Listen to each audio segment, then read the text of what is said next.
फौलादी फैसले लिए जाते हैं, परिणाम लाकर दिखाए जाते हैं। जब पाकिस्तान में आतंक के अड्डों पर भारत की मिसाइलों ने हमला बोला, भारत के ड्रोन्स ने हमला बोला, तो आतंकी संगठनों की इमारतें नहीं, बल्कि उनका हौसला भी थर्रा गया। बहावलपुर और मुरिद के जैसे आतंकी ठिकाने एक प्रकार से ग्लोबल टेररिज्म की यूनिवर्सिटीज रही है। दुनिया में कहीं पर भी जो बड़े आतंकी हमले हुए हैं, चाहे 9/11 हो, चाहे लंदन ट्यूब बॉम्बिंग हो, या भारत में दशकों से जो बड़े बड़े आतंकी हमले हुए हैं, उन सब के तार कहीं ना कहीं आतंक के इन्हीं ठिकानों से जुड़ते रहे हैं। आतंकियों ने हमारी बहनों का सिंदूर उजाड़ा था, इसलिए भारत ने आतंक के ये हेडक्वार्टर्स उजाड़ दिए। भारत के इन हमलों में 100 से अधिक खूंखार आतंकवादियों को मौत के घाट उतारा गया है। आतंक के बहुत सारे आका बीते 2.5-3 दशकों से खुलेआम पाकिस्तान में घूम रहे थे, जो भारत के खिलाफ साजिशें करते थे। उन्हें भारत ने एक झटके में खत्म कर दिया। साथियों, भारत की इस कार्रवाई से पाकिस्तान घोर निराशा में गिर गया था, हताशा में गिर गया था, बौखला गया था। और इसी बौखलाहट में उसने एक और दुस्साहस किया।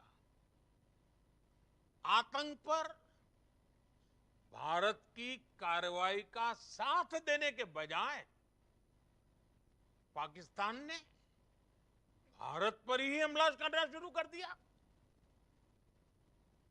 पाकिस्तान ने हमारे स्कूलों, कॉलेजों को, गुरुद्वारों को, मंदिरों को, सामान्य नागरिकों के घरों को निशाना बनाया। पाकिस्तान ने हमारे सैन्य ठिकानों को निशाना बनाया। लेकिन इसमें भी पाकिस्तान खुद बेनकाब हो गया। दुनिया ने देखा कि कैसे पाकिस्तान के ड्रोन्स, पाकिस्तान की मिसाइलें भारत के सामने तिनके की तरह बिखर गई। भारत के सशक्त एयर डिफेंस सिस्टम ने उन्हें आसमान में ही नष्ट कर दिया। पाकिस्तान की तैयारी सीमा पर वार की थी, लेकिन भारत ने पाकिस्तान के सीने पर वार कर दिया। भारत के ड्रोन्स, भारत की मिसाइलों ने सटीकता के साथ हमला किया। पाकिस्तानी वायुसेना के उन एयरबेस को नुकसान पहुंचाया, जिस पर पाकिस्तान को बहुत घमंड था। भारत ने पहले 3 दिनों में ही पाकिस्तान को इतना तबाह कर दिया जिसका उसे अंदाजा भी नहीं था। इसलिए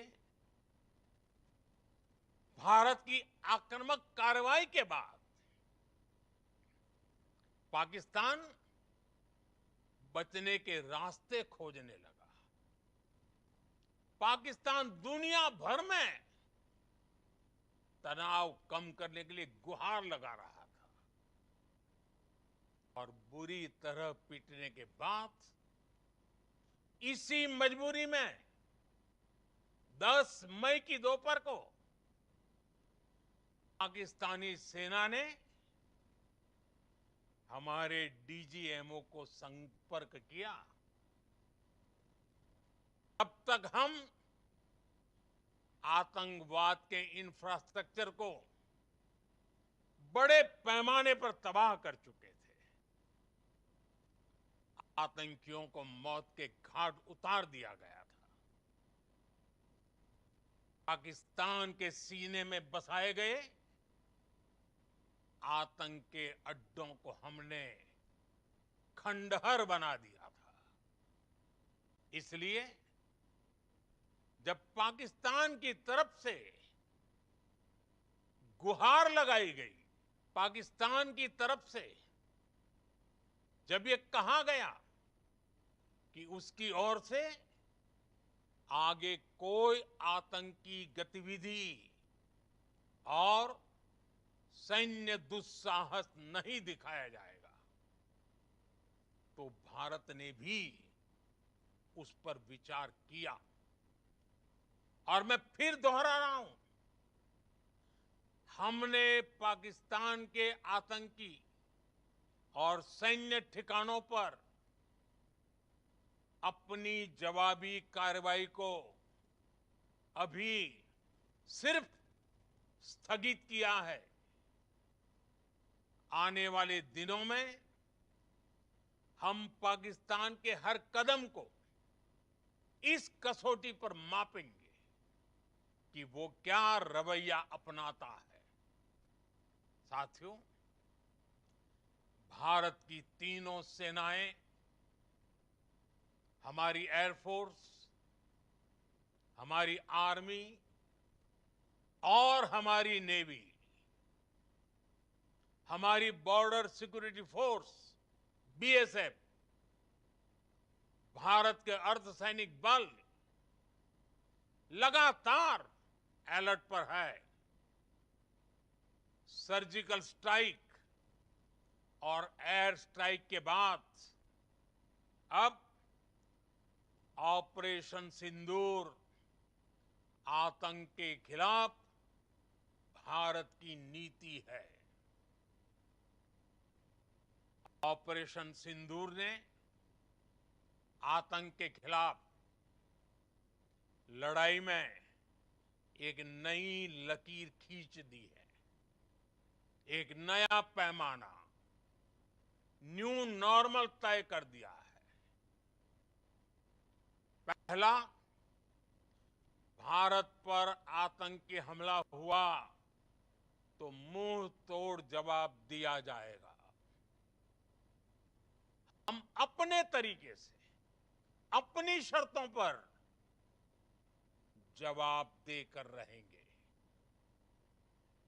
हर उस जगह जाकर कठोर कार्रवाई करेंगे जहां से आतंक की जड़ें निकलती हैं। दूसरा, कोई भी न्यूक्लियर ब्लैकमेल भारत नहीं सहेगा। न्यूक्लियर ब्लैकमेल की आड़ में पनप रहे आतंकी ठिकानों पर भारत सटीक और निर्णायक प्रहार करेगा। तीसरा, हम आतंक की सरपरस्त सरकार और आतंक के आकाओं को अलग अलग नहीं देखेंगे। ऑपरेशन सिंदूर के दौरान दुनिया ने पाकिस्तान का वो घिनौना सच फिर देखा है जब मारे गए आतंकियों को विदाई देने पाकिस्तानी सेना के बड़े बड़े अफसर उमड़ पड़े। स्टेट स्पॉन्सर्ड टेररिज्म का ये बहुत बड़ा सबूत है। हम भारत और अपने नागरिकों को किसी भी खतरे से बचाने के लिए लगातार निर्णायक कदम उठाते रहेंगे। साथियों, युद्ध के मैदान पर हमने हर बार पाकिस्तान को धूल चटाई है और इस बार ऑपरेशन सिंदूर ने नया आयाम जोड़ा है। हमने रेगिस्तानों और पहाड़ों में अपनी क्षमता का शानदार प्रदर्शन किया और साथ ही न्यू एज वॉरफेयर में भी अपनी श्रेष्ठता सिद्ध की। इस ऑपरेशन के दौरान हमारे मेड इन इंडिया हथियारों की प्रामाणिकता सिद्ध हुई। आज दुनिया देख रही है 21वीं सदी के वॉरफेयर में made in India defence equipments, इसका समय आ चुका है। साथियों, हर प्रकार के आतंकवाद के खिलाफ हम सभी का एकजुट रहना हमारी एकता, हमारी सबसे बड़ी शक्ति है। निश्चित तौर पर ये युग युद्ध का नहीं है, लेकिन ये युग आतंकवाद का भी नहीं है। टेररिज्म के खिलाफ जीरो टॉलरेंस, ये एक बेहतर दुनिया की गारंटी है। साथियों, पाकिस्तानी फौज, पाकिस्तान की सरकार जिस तरह आतंकवाद को खाद पानी दे रहे हैं, वो एक दिन पाकिस्तान को ही समाप्त कर देगा। पाकिस्तान को अगर बचना है तो उसे अपने टेरर इंफ्रास्ट्रक्चर का सफाया करना ही होगा। इसके अलावा शांति का कोई रास्ता नहीं है। भारत का मत एकदम स्पष्ट है। टेरर और टॉक एक साथ नहीं हो सकते। टेरर और ट्रेड एक साथ नहीं चल सकते और पानी और खून भी एक साथ नहीं बह सकता। मैं आज विश्व समुदाय को भी कहूंगा, हमारी घोषित नीति रही है, अगर पाकिस्तान से बात होगी तो टेररिज्म पर ही होगी।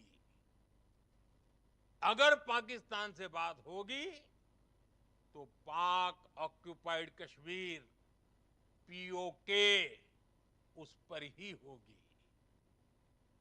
प्रिय देशवासियों, आज बुद्ध पूर्णिमा है। भगवान बुद्ध ने हमें शांति का रास्ता दिखाया है। शांति का मार्ग भी शक्ति से होकर जाता है। मानवता शांति और समृद्धि की तरफ बढ़े, हर भारतीय शांति से जी सके, विकसित भारत के सपने को पूरा कर सके, इसके लिए भारत का शक्तिशाली होना बहुत जरूरी है। और आवश्यकता पड़ने पर इस शक्ति का इस्तेमाल भी जरूरी है। और पिछले कुछ दिनों में भारत ने यही किया है। मैं एक बार फिर भारत की सेना और सशस्त्र बलों को सैल्यूट करता हूं। हम भारतवासी के हौसले, हर भारतवासी का एकजुटता का शपथ, संकल्प, मैं उसे नमन करता हूं। बहुत बहुत धन्यवाद।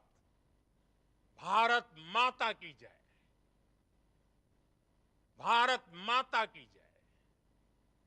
भारत माता की जय।